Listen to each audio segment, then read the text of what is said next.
everybody,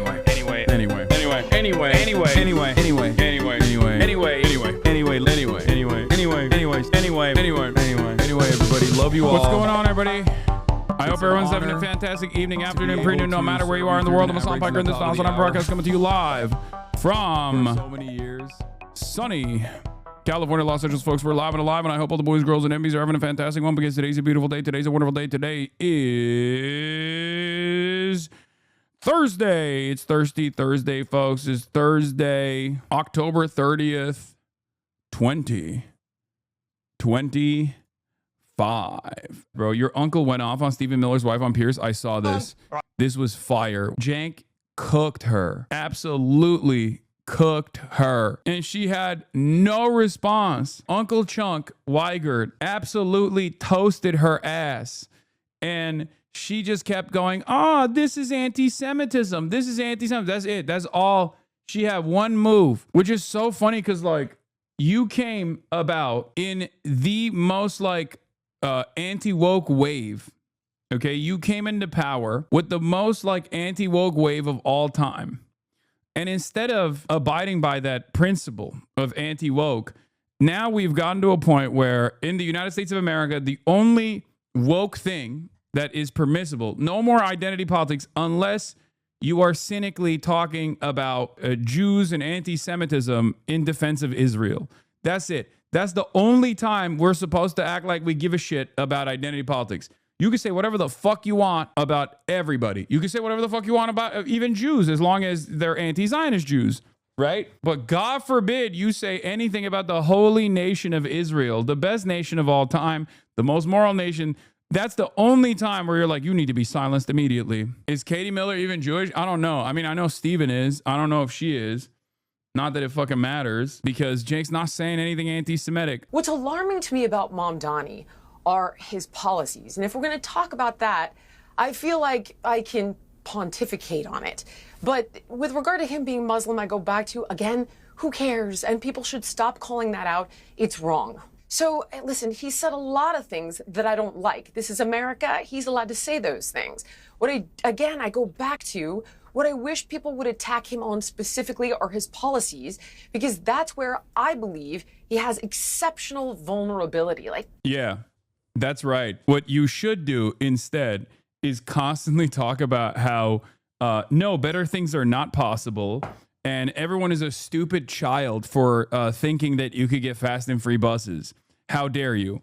That is definitely going to be a successful method. No, the reality of the matter is, if you actually present a decent, easily definable 5-bullet point left populist policy program, it's virtually impossible to fucking destroy that. And that's precisely the reason why everyone is trying to hit the whole Zohran Mamdani is a Muslim man, Mohammedan threat who will do 9/11s over and over again if elected. That's the only reason why they're doing that, because they don't have anything else. Because it is a self-sustaining campaign. Otherwise, you only look like an annoying person who says better things are not possible if you are constantly complaining that the working poor deserve less. That he's saying about Gaza or Hamas or the Jews.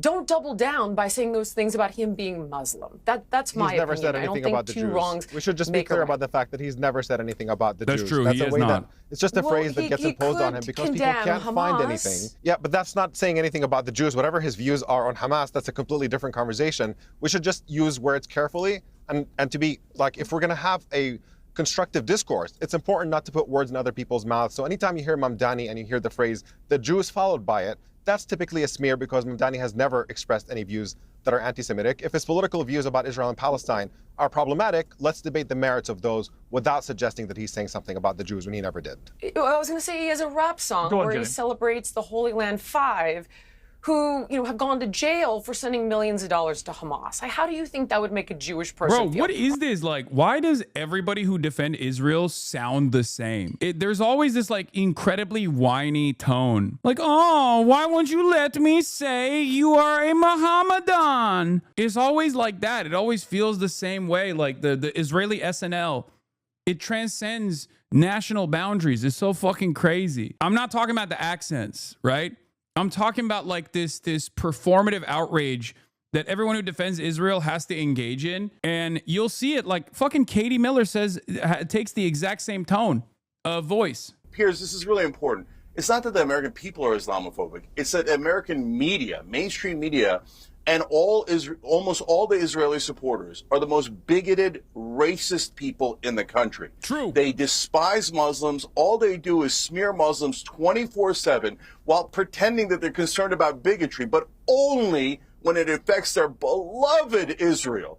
So they're like, oh my God, I'm so concerned about anti-Semitism. Oh, you said something slightly true, actually very true about Israel, but it hurt my feelings. You're an anti-Semite, fire him, cancel him, etc. This is all thuggery. There's a bunch of he's cooking. He's cooking. It's so crazy because they have different opinions on a bunch of issues that I disagree with, like at the Young Turks. But both him and Anna have so consistently duked it out in media in the most uncompromising manner when it comes to defending Palestinians. Like, even if they will also concede at times about like the resistance front and they lean into that kind of narrative a little bit too much to my liking, they always are just like, no. Israeli forces inside America. They've taken over our Congress. They've taken over mainstream media. And not only do they try to smear, cancel, fire, and arrest anyone who criticizes Israel. True. But on top of that, they now demand that you be racist and bigoted against Muslims. And it's so hilarious. If you want to be specific with your words, because Mamdani, hold on, let me finish. So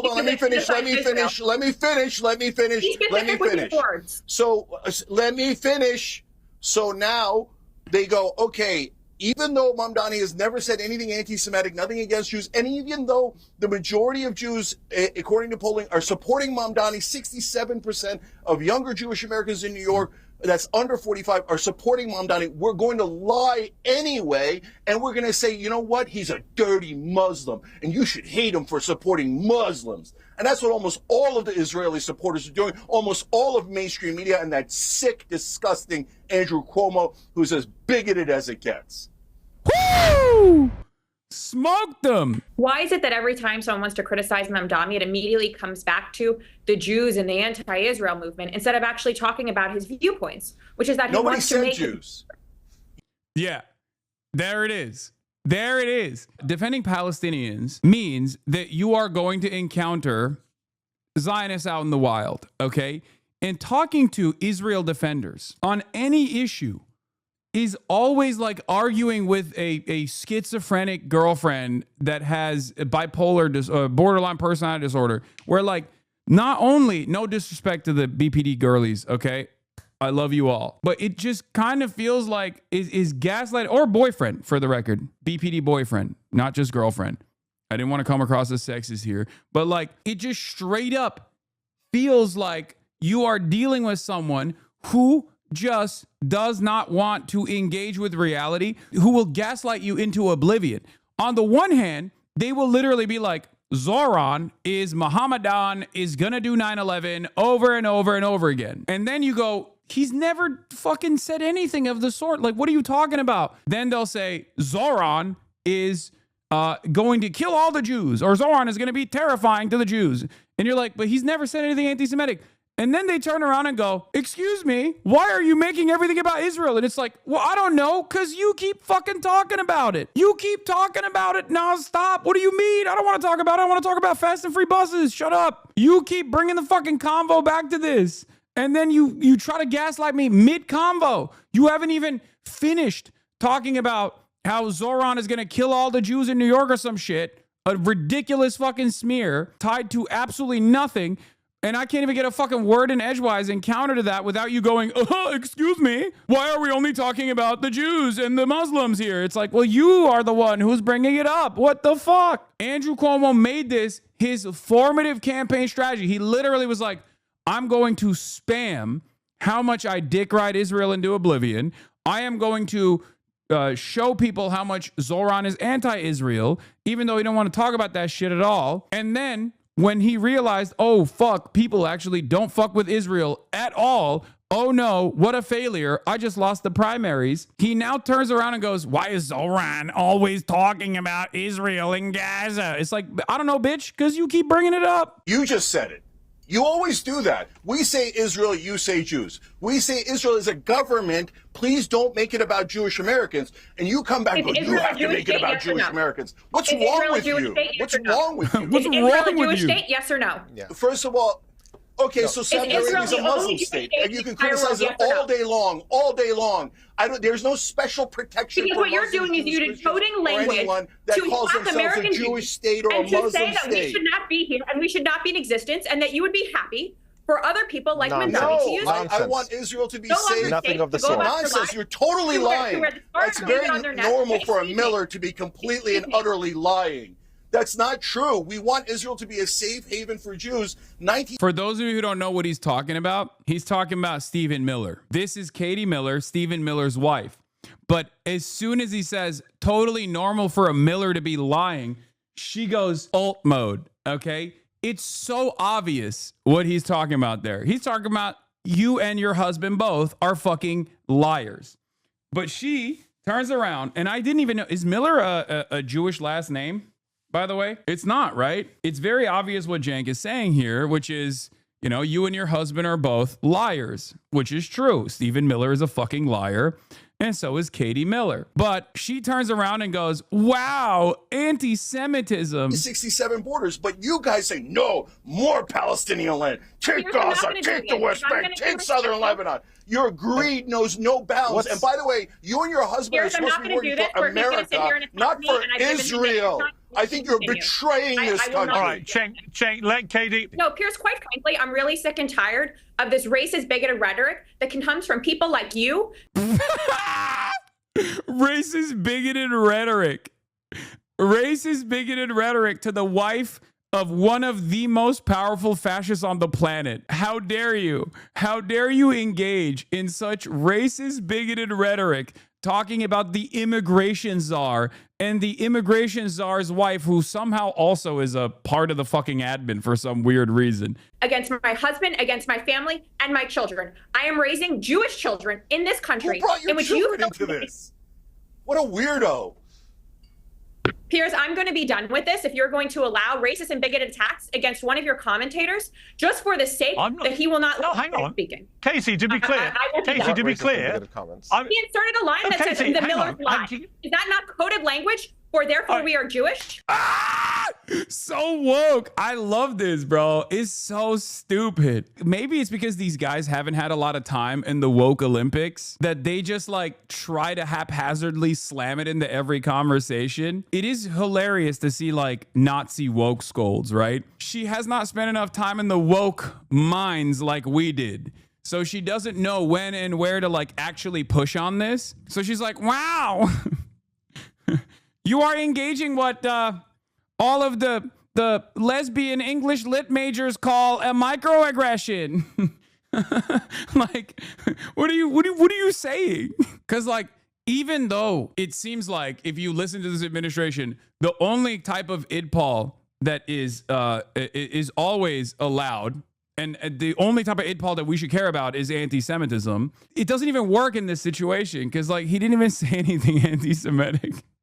Like, if her last name was like Scheinbaum or something, and and Cenk turned around and was like, oh, classic Scheinbaums, then you could at least say that. But like, it's very obvious that one, your last name is very Anglo-Saxon, and two, he clearly was talking about you and your husband. It just doesn't work. No one gives a shit. Come on, Piers. Where are you? What? Where are you standing? God, you're so Katie, pathetic. if I can speak. Everything's your shield. If I can speak, listen. Fire him, cancel him, cancel him, America. Oh my God, Israel's feelings have been hurt. Why don't you work for this country? All right, can we try and get this country instead of Israel? Can we try? Beast mode, beast mode, beast mode, beast mode, beast mode, beast mode. Uncle Cenk, beast mode. Katie Miller responds back with like some threats about potentially deporting Cenk, which is expected. Let's take a look. Hold on. So what happened in the Holocaust and all the pogroms were disgusting. That doesn't mean that Israel. Oh my God. Miller then threatens Cenk Uygur's citizenship because he destroyed her in a debate. How pathetic and disturbed. Cenk said, I hope I don't get deported for winning a debate. If Princess Snowflake is going to enter the arena, she has to understand there's no crying to mommy. If she has to ask her husband to deport everyone she loses a debate to, we're going to start running out of people. Oh my God. Take on Steven instead. Let's see how you do. Would love to. If he stops hiding behind his wife, it'd be my pleasure to take him on. Steven, debate anytime, any place. These people are rapacious scumbags, okay? Unimaginable monsters. They feel so comfortable playing fast and loose with the law and behaving in this way. They're fucking annoying, intolerant, entitled crybullies. I can't stand them. I can't fucking stand them. Part of the reason why I think they will lose in the end is because of this reason, where they are not even trying to entertain making a positive argument.